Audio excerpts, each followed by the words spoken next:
ఎన్ని సామెతలు మనలను ఒక క్రమబద్ధీకరంగా నడిపించడానికి, ఒక క్రమంగా నడిపించడానికి దోహద పడుతున్నాయనే సంగతిని మనము గుర్తు చేసుకోవాలి. ప్రియ దేవుని బిడ్డలారా, ఎన్ని చదివినా గాని ఈ యొక్క వాక్య భాగం అంతా కూడా చక్కగా ఉంటది.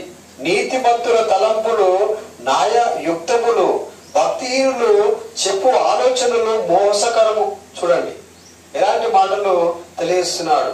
నీతిమంతుడు తన పశువు ప్రాయమును దయతో చూసును, భక్తిహీనుల వాత్సల్యము క్రూరత్వమే.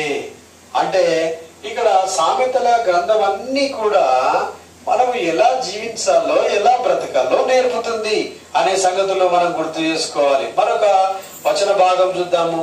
సామెతల గ్రంథము 11వ అధ్యాయము 30వ వచనములో చూసినట్లయితే, నీతిమంతులు ఇచ్చు ఫలము జీవవృక్షము, జ్ఞానము గలవాడు ఇతరులను రక్షించుదురు.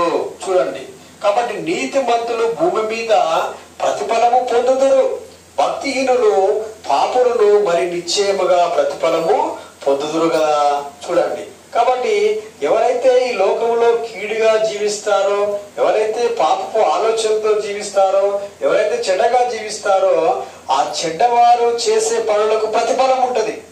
అలాగే నేను మంచి పనులు చేసినావు అనుకోండి, ఆ మంచి పనులకు ప్రతిఫలంగా నీకు గొప్ప ధన సంపద లభిస్తుంది. నువ్వు హాయిగా మంచిగా ఉల్లాసంగా ఉత్సాహంగా బ్రతుకుతో ప్రియమైన దేవుని బిడ్డలారా. కనుకనే నీకు వచ్చిన భాగం నుండి నీవు నచ్చిన వారికి ఇచ్చే ప్రయత్నం చేయాలి. అప్పుడు అందరూ మంచిగా సంతోషంగా ఈ జీవనము కొనసాగుతుంది. అలాగే ప్రసంగి గ్రంథములో కూడా చూస్తే ఏం చెప్తున్నాడంటే ఎలా బ్రతకాలో నేర్పుతుంది.